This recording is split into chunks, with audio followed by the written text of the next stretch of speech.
Olá, meus queridos irmãos e irmãs, amigos e amigas, que prazer estar aqui com vocês mais uma vez para este espaço de estudo semanal das lições da Escola Sabatina. Eu sou o pastor Hélio Carnassali e tenho imenso prazer de estar aqui com você, conectados nos canais da Safeliz, que nos oferece, nos proporciona esta oportunidade tão especial. Seja você de um país de fala portuguesa, seja você falando português nos diversos países do mundo, ou mesmo falando outra língua como o espanhol, muitas pessoas que falam espanhol assistem ao nosso canal, todos são muito bem-vindos. Eu sou o pastor Hélio Carnassali e esse link que aparece aí na sua tela lhe permitirá fazer a sua inscrição na Safeliz, e quando você fizer a sua inscrição, você vai receber no seu WhatsApp informações, notícias da Safeliz e também o acesso direto ao estudo da lição semanal. Não se esqueça, este canal nos proporciona algumas oportunidades. Primeiro, de postarmos os nossos comentários, de fazermos os nossos pedidos de oração. Quando você faz seu pedido de oração, pelo menos 3 coisas vão acontecer. A Safeliz tem uma equipe de intercessores que vai orar pelo seu pedido. Eu vou estar orando por você e por seu pedido, e nós podemos orar uns pelos outros. E este sentido de família, esse senso de unidade, estudando a mesma lição, orando uns pelos outros, nos fortalece muito de forma especial. Nós queremos, antes de irmos para o estudo, uma lição muito preciosa, com muita coisa para a gente pensar. Quero convidar você a uma palavra de oração. Senhor Deus, Pai nosso, conduze-nos agora no estudo da lição da Escola Sabatina. A lição de número 2, que vai tratar do chamado de Moisés e nos permitirá refletir sobre tantos aspectos para os quais nós precisamos ter o coração limpo, perdoado, purificado, e termos também entendimento, sabedoria para compreender a mensagem que o Senhor deseja nos transmitir nesta lição. Cuida de nós, acompanha-nos, guia-nos, e que o teu nome seja honrado, louvado e glorificado em todas as partes. É o meu pedido, é minha oração, em nome do Senhor Jesus. Amém. A sarça ardente, já mencionei o título, o verso está em Êxodo 3, 7 e 8 e diz assim: Então o Senhor continuou: Certamente vi a aflição do meu povo que está no Egito e ouvi o seu clamor por causa dos seus feitores. Conheço o sofrimento do meu povo, por isso desci a fim de livrá-lo das mãos dos egípcios e para fazê-lo sair daquela terra e levá-lo para uma terra boa e ampla, terra que mana leite e mel. Êxodo 3, 7 e 8. Nós voltaremos a esse texto, irmãos, de forma muito especial na lição da terça-feira. O autor inicia dizendo que o chamado que Deus nos faz, frequentemente, ele muda a direção da nossa vida.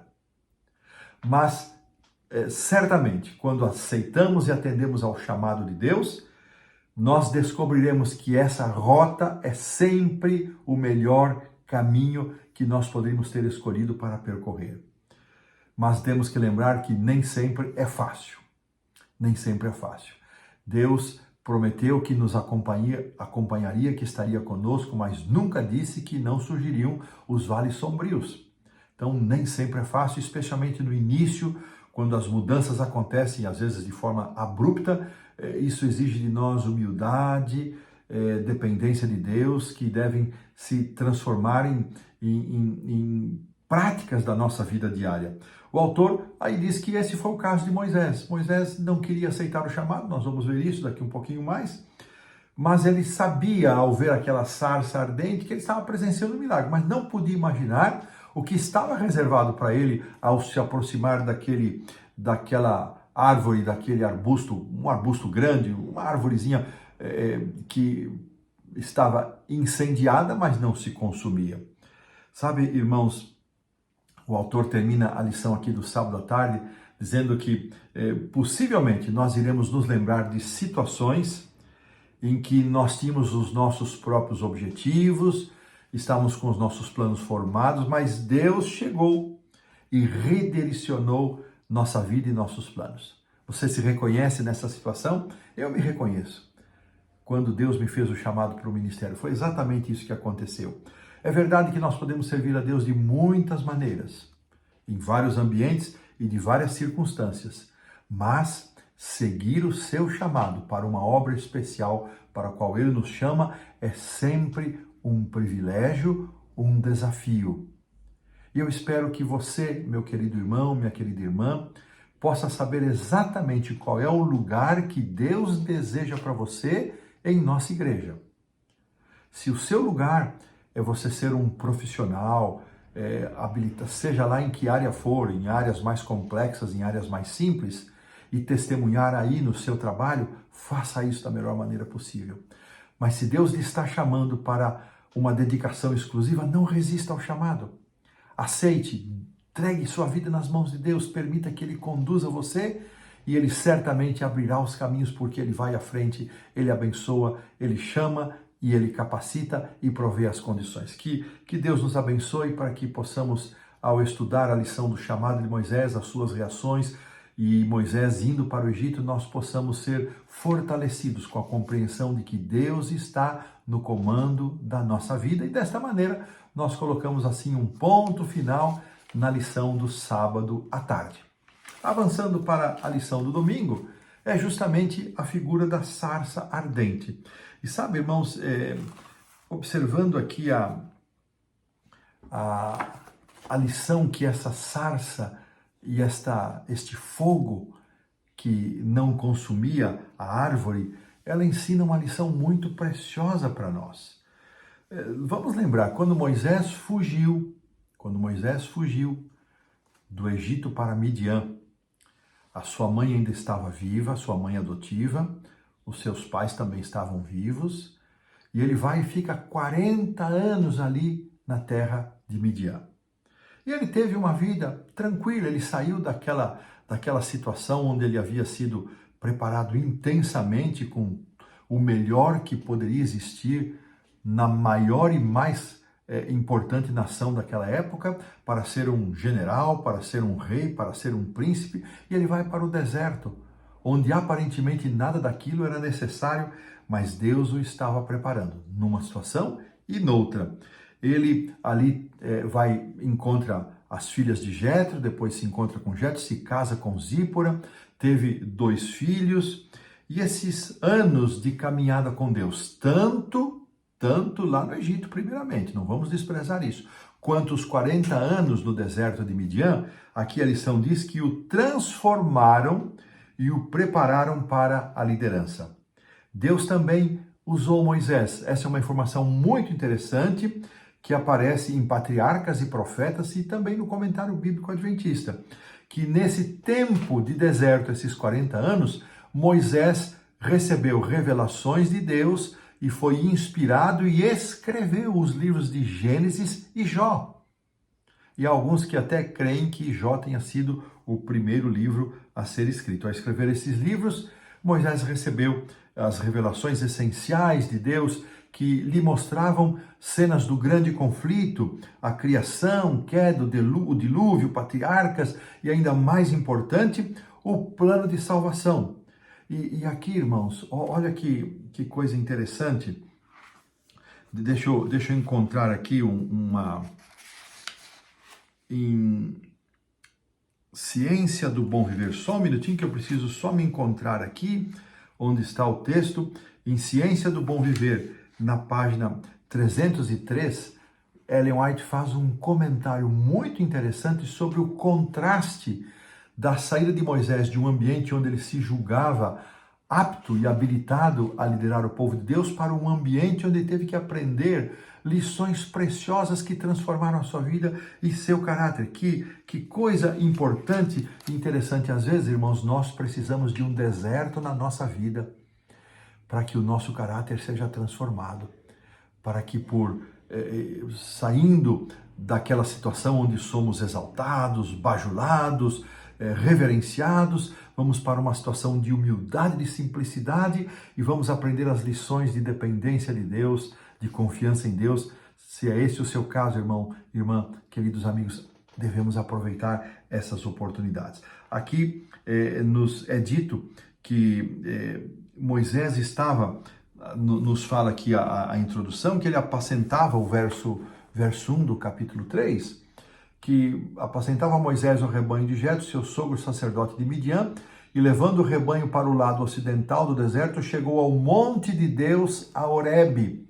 Veja, irmãos, aqui Essa expressão monte de Deus, é claro, Moisés está escrevendo num tempo posterior às coisas que aconteceram, e Horebe, que é o mesmo monte Sinai, muito possivelmente no tempo em que esta cena aconteceu, não era chamado de monte de Deus, mas depois, com tudo que aconteceu, com essa revelação de Deus, com os encontros que Moisés teve com Deus nesse monte, ele passa a ser chamado monte de Deus. Olha que interessante esta forma como os autores da Bíblia se referem a determinadas situações. Aqui nos diz que o anjo do Senhor, verso 2, apareceu a ele. Irmãos, este anjo do Senhor não é outra pessoa senão a pessoa do Senhor Jesus Cristo. Isso nos é confirmado em Patriarcas e Profetas, página 209. Este anjo do Senhor se apareceu também aos demais, a vários personagens bíblicos, de forma especial a Abraão. Esse anjo do Senhor é o Senhor Jesus, e olha como o verso 2 menciona. Apareceu-lhe o anjo do Senhor, verso 2, depois no verso 4, vendo o Senhor que ele se voltava para ver, Deus do meio da sarça o chamou. Então, aqui você vê anjo do Senhor, aí aparece a expressão vendo o Senhor e Deus o chamou. Então, anjo do Senhor, Senhor, Deus, três expressões diferentes para nos dar esta certeza de que era o próprio Deus, a segunda pessoa da divindade, quem falava com Moisés. E olha que interessante, quando Moisés vê a sarça que estava incendiada, mas não se consumia, ele percebeu que algo extraordinário estava ali, e então Deus se apresenta a ele. Deus se apresenta a ele. E quando Deus se apresenta a ele, irmãos, o verso 6 nos diz que Moisés escondeu o rosto. Quando Deus estira as tuas sandálias, isso era muito próprio dos costumes orientais, que sapatos, sandálias, calçados representavam trazer a sujeira, a imundície dos ambientes externos, das ruas e estradas. Então, ninguém entrava em ambientes como lar ou santuários calçados, porque eles ficam do lado de fora, e até hoje isso é costume oriental. Então, quando Deus estira a sandália, Moisés entendeu, ali era um terreno santo, não santo por ser em si mesmo, mas santo pela presença de Deus. E quando Moisés tem o discernimento que ele está na presença de Deus, ele temeu e escondeu o rosto, muito parecido com a reação de Isaías, que diz, ai, que eu vou perecendo. Olha que coisa interessante. Tudo isso nos 6 primeiros versos.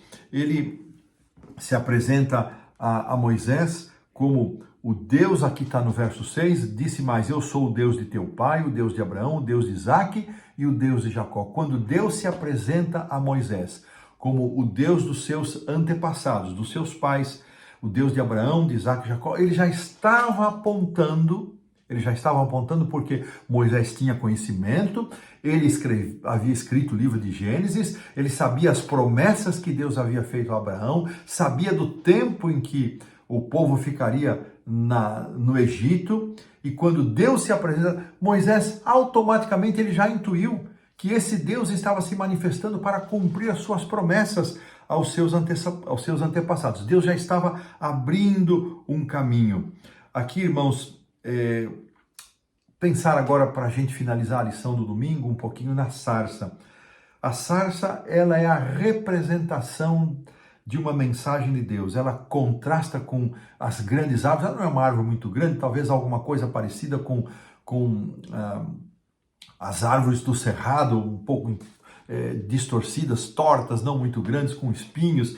Então, havia ali, possivelmente houvesse árvores mais altas, mais nobres, mas ela é um símbolo do poder de Deus e do povo de Deus. Deus estava dizendo, o meu povo nesse momento é parecido com uma sarça, está desprezado, não é uma árvore importante, mas o fogo que não consumia, olha que significado lindo, o fogo que não consumia a sarça apontava para o cuidado de Deus em libertar o seu povo. Assim como o fogo não consumia a sarça, o fogo da escravidão, o fogo das aflições não consumiriam o seu povo, não destruiriam, e Deus estava se manifestando para libertação. Que coisa linda.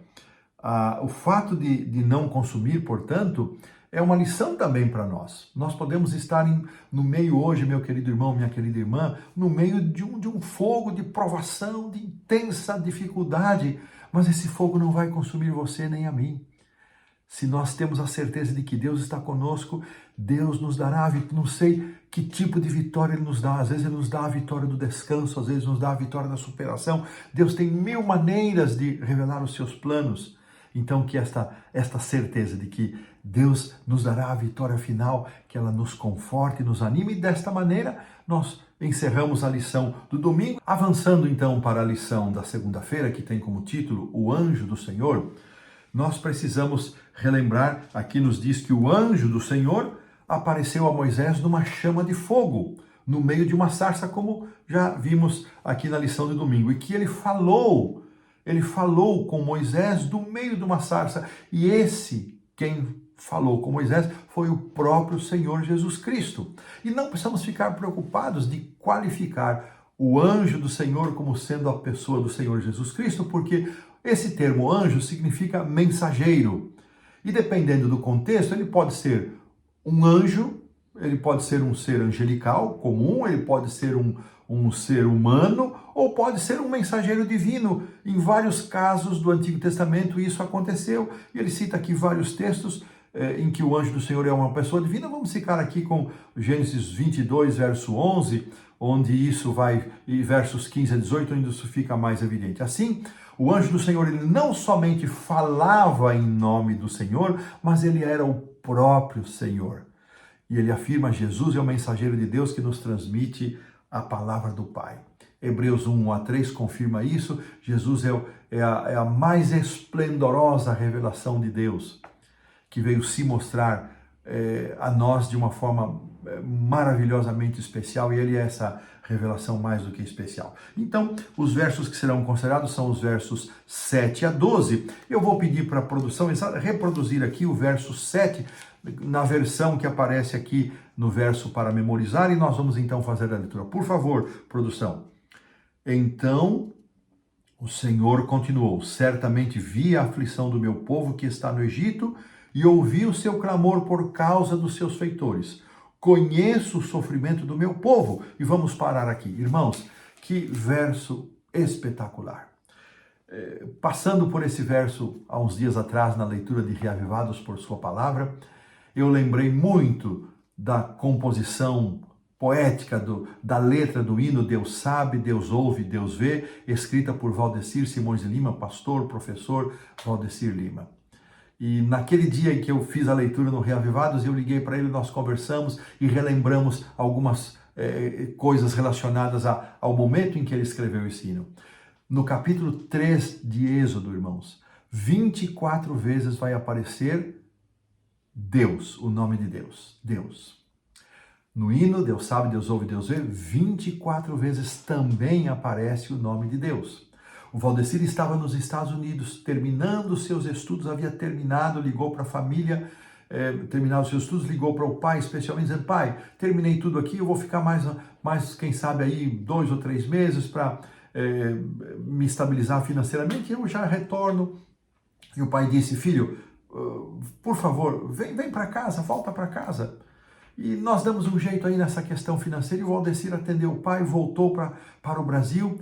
Uma semana depois, meus irmãos, o pai do Valdecir teve o irmão Cintique Lima, que eu tive o prazer enorme de conhecer e ser vizinho, minha família, vizinha da família dele e do irmão Cintique. Uma semana depois que o Valdecir havia retornado ao Brasil, o irmão Cintique veio a falecer, um ataque fulminante do coração. E com base neste capítulo, e especialmente neste verso, Valdecir escreveu a letra do hino Deus Sabe, Deus Ouve, Deus Vê, e no 189 do Inário Adventista. Que coisa impressionante. Irmãos, que mensagem poderosa. Ter a convicção de que Deus não somente sabe, não somente ouve, não somente vê, ele vê, ouve, conhece a aflição do seu povo. Veja, irmãos, o fato de chamar Israel aqui de meu povo, antes mesmo de fazer uma aliança, isso é muito significativo. Isso representa muito, porque Deus já considerava Israel o seu povo. Ele considera você e a mim como parte do seu povo, como sendo seus filhos. E não é porque estamos vivendo momentos de dor, de aflição, de angústia, que deixamos de ser povo, deixamos de ser filhos. e Ele sabe, Ele ouve, Ele vê, e não é porque passamos por esses momentos, e não é porque Ele conhece, sabe, vê, e ao nosso entendimento, muitas vezes na nossa leitura, não vemos o agir de Deus, que Ele não se importa conosco. Deus tem o seu tempo para agir, e se você está nesse momento, irmãos, vivendo um momento de aflição, seja por uma enfermidade, seja por perdas, seja por qualquer outra circunstância, não se esqueça, Deus sabe, Deus ouve, Deus vê, e no tempo certo Deus vai agir. Nem sempre Ele remove as dificuldades, nem sempre Ele nos livra imediatamente dessas dificuldades. O agir de Deus ainda é um mistério para nós, não conseguimos discernir completamente, mas a certeza de que Deus conhece a nossa aflição, de que Ele sabe, que Ele ouve, que Ele vê o nosso clamor, isso tem que nos confortar, irmãos, tem que nos fortalecer para enfrentarmos as dificuldades. E a lição então vai nos dizer que o sofrimento do povo de Deus é descrito de forma poética no Egito como um gemido ou um profundo clamor. Deus ouviu o clamor dos israelitas e revelou sua preocupação por eles. O Senhor os chama de meu povo, como já mencionei, antes mesmo do Sinai e da aliança. Deus disse a Moisés que estava enviando a Faraó, a ele, Moisés, para cumprir uma tarefa específica. E essa informação está justamente no bloco de 7 a 12, especificamente aqui no verso 10 e 11. Venha e eu enviarei para que você tire o meu povo do Egito, os filhos de Israel. E outra vez aqui, verso 10, Deus chamando Israel de meu povo. E então vem a primeira reação de Moisés: quem sou eu para ir a Faraó e tirar os filhos de Israel do Egito? Quem sou eu? Certamente veio à mente dele, irmãos, a cena, o contraste dos anos do seu grande preparo, de que ele se considerava apto e preparado para ser o libertador de Israel, quando ele matou o egípcio, mas isso haviam passado 40 anos. 40 anos. Agora Moisés, com o coração transformado em mansidão e humildade, ele, pelo ofício interessante, irmãos, lá nos comentários de Ellen White sobre a lição, Ellen White apresenta aqui em Ciência do Bom Viver, página 303, que eu já mencionei, esse texto e essa citação, mas ele diz que conduzindo os rebanhos, ele teve que aprender tantas lições, irmãos, não vou ler porque a lição tem muita coisa, não posso, ele teve que aprender tanta coisa. Não desaprender, mas aprender aspectos diferentes daquilo que ele havia aprendido no Egito, incluindo a humildade, a paciência, a mansidão, a dependência de Deus, a contemplação das obras de Deus, paciência com o mais fraco, paciência com o rebelde, paciência com os animais que nem sempre imediatamente atendiam o seu comando. Que revelação preciosa! Moisés se perguntou por que alguém como ele, diferente daquele homem de 40 anos atrás que se julgava, agora pergunta por que eu? E nós vamos considerar melhor esse assunto aqui nas lições à frente. Então, dessa maneira, estamos pondo um ponto final na lição da segunda-feira. Avançando para a terça, vamos nos concentrar aqui no nome do Senhor e depois, na quarta-feira, vamos ver as outras desculpas que Moisés deu para não aceitar o chamado. Nós vamos aqui no nome do Senhor. Deus se apresenta a Moisés como Eyehe Asher Eyehe, que significa eu sou o que sou e eu serei o que serei. Irmãos, justamente hoje, no dia em que eu estou gravando esta lição, Pastor Rodrigo Silva, nas meditações matinais produzidas aqui pela Casa Publicadora, comentou sobre esse texto. E ele, na sua profundidade, no seu conhecimento do hebraico, ele aponta que, muito possivelmente, dá várias opções, mas aqui talvez as palavras que melhor reflitam esta ideia daquilo que Deus queria transmitir a Moisés era que eu serei o que serei, eu sou o que sou, eu serei o que serei, eu serei o que eu estou sendo, várias opções. Mas, acima de tudo, esta ideia levava Moisés à certeza de que Deus estaria com ele, um Deus em quem não há mudança nem sombra de variação. Este Deus eterno apontava para a eternidade de Deus, um Deus transcendente, ou seja, que está acima e fora de nós, que habita no alto e santo lugar, e um Deus imanente, que está em nós, conosco, que habita com o contrito e abatido de espírito, texto maravilhoso de Isaías 57:15. O nome próprio de Deus, e aqui então, normalmente traduzido na Bíblia como Senhor, que é esse termo Yahweh, ou Javé, Jeová, era conhecido desde o início pelos israelitas, mas possivelmente eles não tinham uma compreensão clara do significado que levou a Moisés a perguntar qual era o nome de Deus e em nome de quem ele deveria se apresentar. Verso 13. Aparece que o bloco que estamos estudando são os versos 13 a 22. E Moisés disse Deus a Moisés: eis que quando eu vier aos filhos de Israel, e lhe disseram: o Deus dos vossos pais me enviou a vós outros, e eles me perguntaram: qual é o seu nome? Que lhes direi? Pergunta Moisés. E Deus disse a Moisés: eu sou o que sou, ou eu serei o que serei, é o Deus eterno, eu sou, me enviou a vós. Então, irmãos, muito possivelmente, nem o próprio Moisés tinha uma compreensão clara deste aspecto. Quando Deus se apresentou, e aqui é citado Gênesis 17:1, quando Deus se apresentou aos patriarcas, e aqui menciona o Gênesis 17:1, ele se apresenta como Deus Todo-Poderoso. Olha que interessante, que daria um filho a Abraão numa circunstância em que naturalmente isso não poderia acontecer. E aqui a lição vai trazer uma síntese destes significados. Yahweh aponta para o fato de que ele é um Deus pessoal de seu povo, é o Deus da aliança, é um Deus próximo e íntimo, transcendente e imanente, que se envolve nas questões humanas. Então esse é o Yahweh. O Deus Todo-Poderoso, lá de Gênesis 17:1, indica aquele Deus que age milagrosamente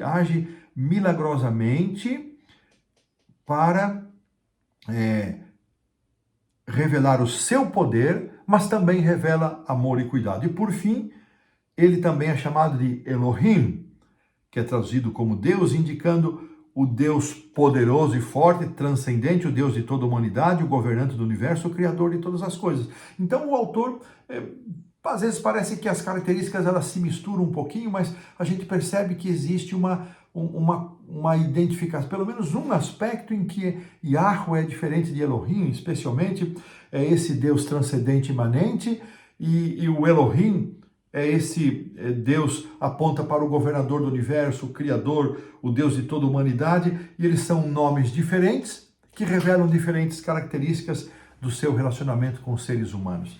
E aqui então a lição da terça-feira vai terminar dizendo que conhecer e invocar o nome do Senhor, lembrando da reação de Moisés, é também algo que nos conduz, exige de nós reverência.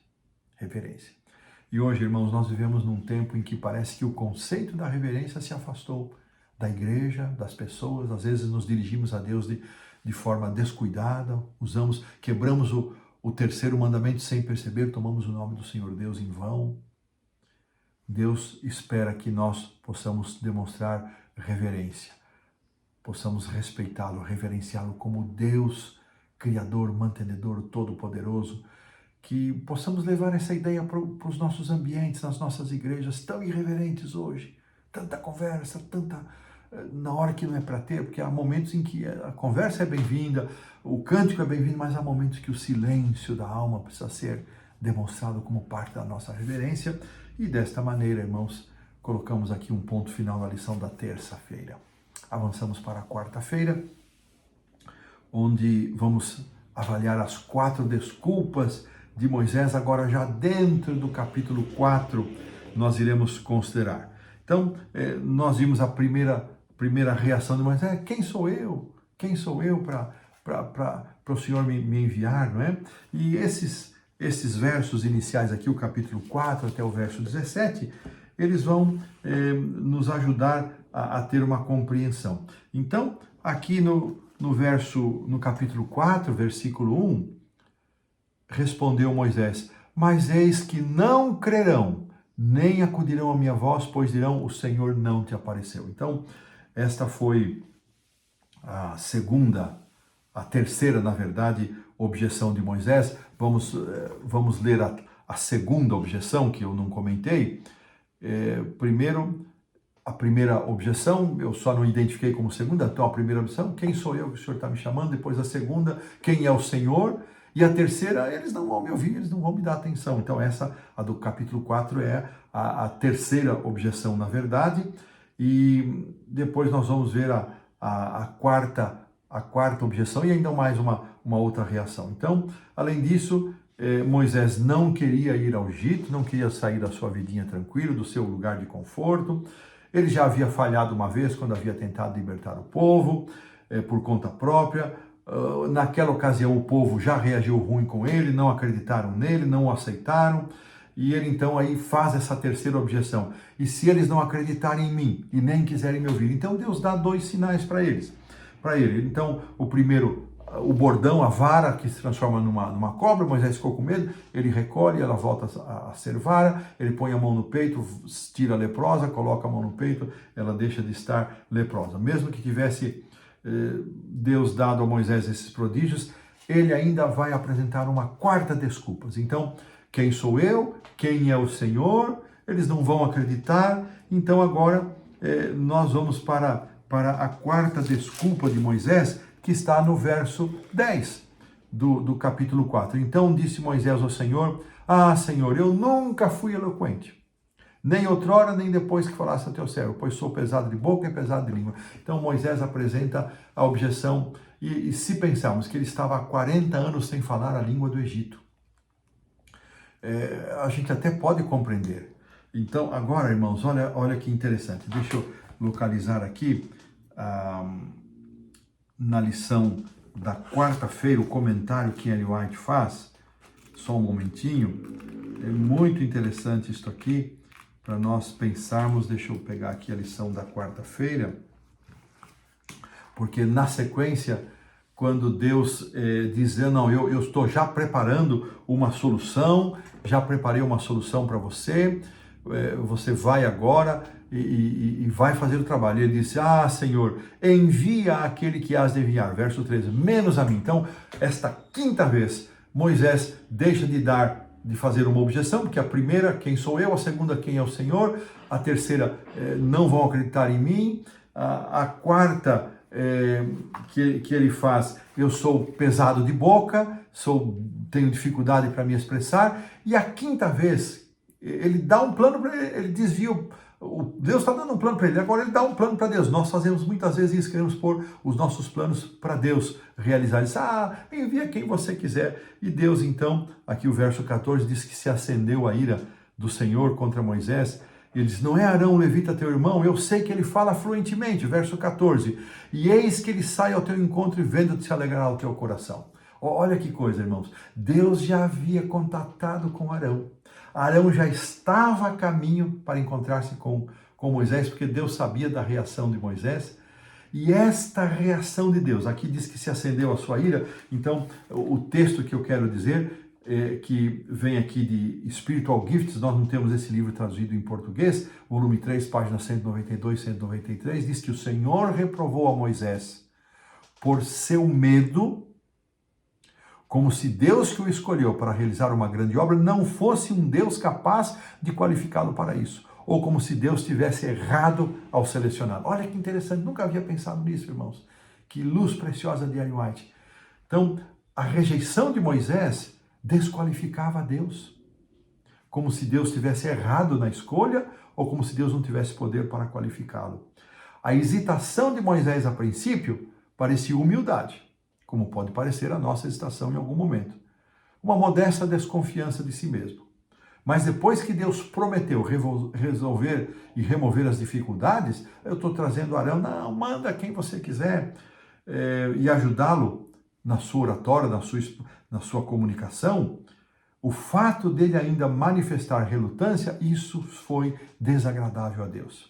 Ele mostrou descrença, desânimo, criminoso, olha, é uma expressão pesada, e desconfiança do próprio Deus, e o Senhor o repreendeu por essa falta de fé. Irmãos, que lição para nós, né? Muitas vezes quando Deus nos chama, pode ser até para um encargo na igreja local, para alguma responsabilidade no ministério, e a princípio por humildade, por modéstia, mas nós insistimos em nossa recusa, Deus se entristece.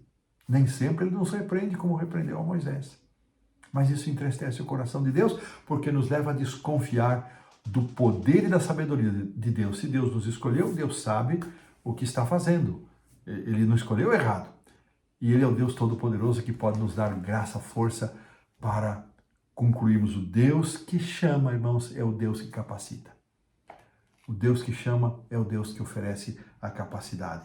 Que lição preciosa que nos faz pensar na nossa vocação, no chamado que Deus nos faz. E assim, pomos um ponto final na quarta-feira e avançamos para a quinta, onde os versos finais dos 18 a 31 serão considerados. E aqui, irmãos, é uma coisa interessante, uma história bem esquisita, né, que envolve Zípora. E muita gente fica chocada e muita gente não compreende o que aconteceu. Aqui, então, nos é dito que Moisés veio a Jetro, e uma coisa bonita, o verso 18, né? Ele compartilhou com Jetro o que havia acontecido e disse, olha, eu preciso ir. E Jetro disse, vá em paz.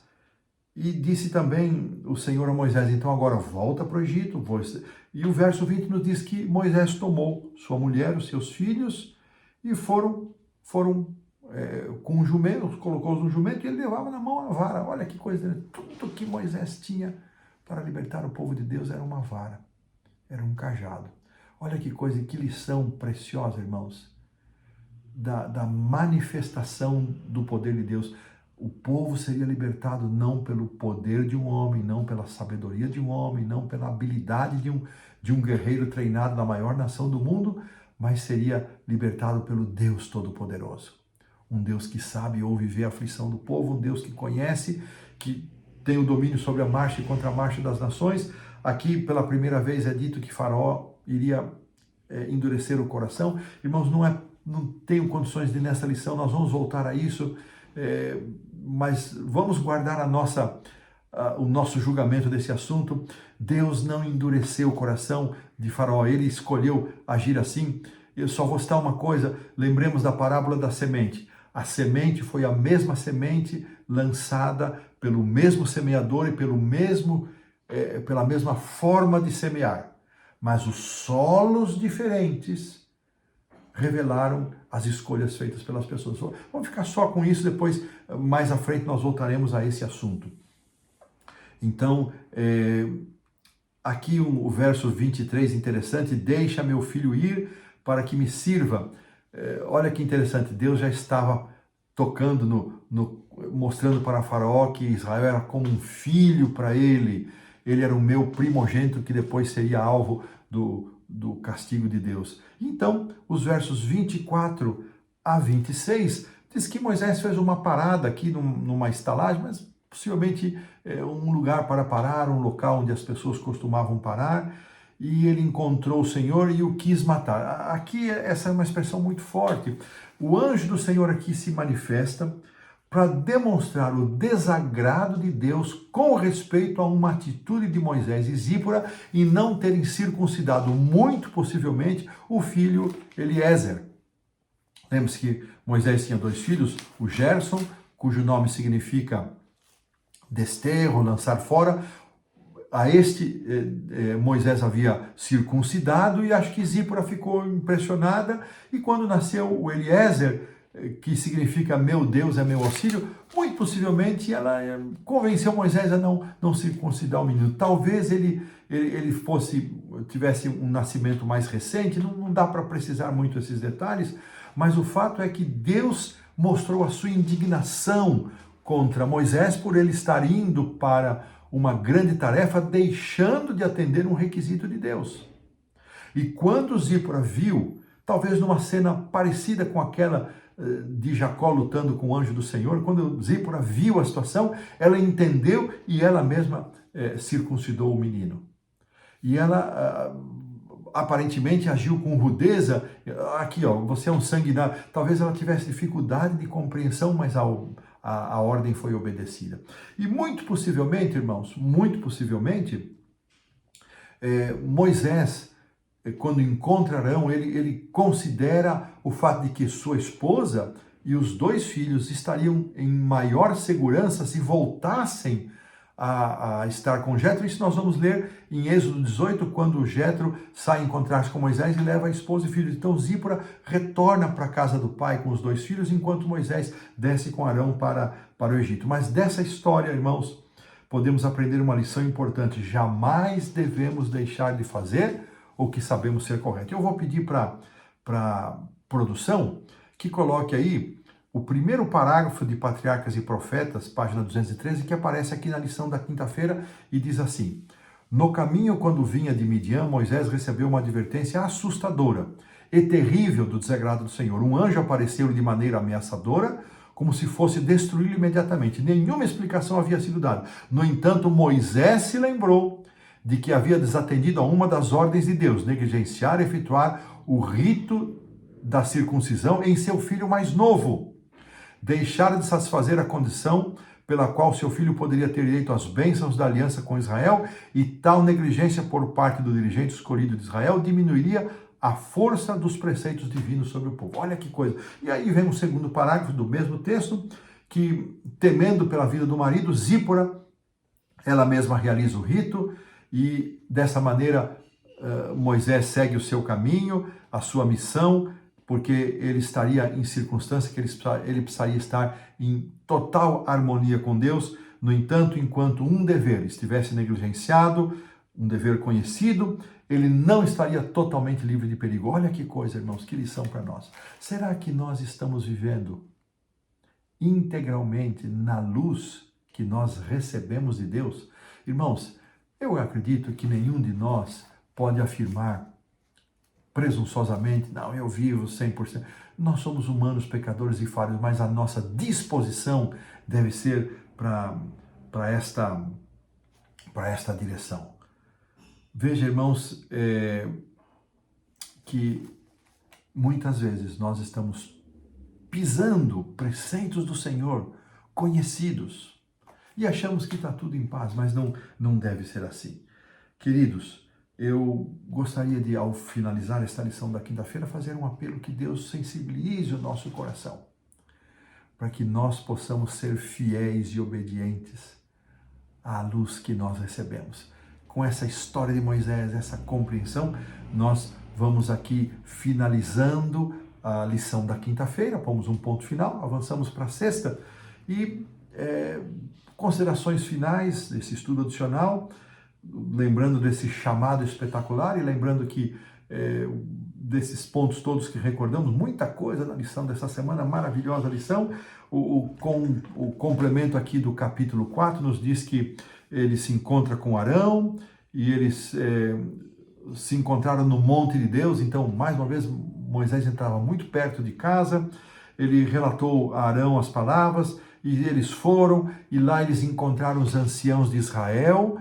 E Arão falou as palavras que o Senhor tinha dito a Moisés, ele fez os sinais, e o povo creu, e tendo ouvido que o Senhor havia visitado os filhos de Israel e lhes vira a aflição, inclinaram-se e o adoraram. Adoraram a Deus, naturalmente, não a Moisés. Olha que coisa interessante. Quando eles tiveram a informação, Deus se lembrou. Deus, não que Deus tivesse se esquecido, já comentamos isso, né?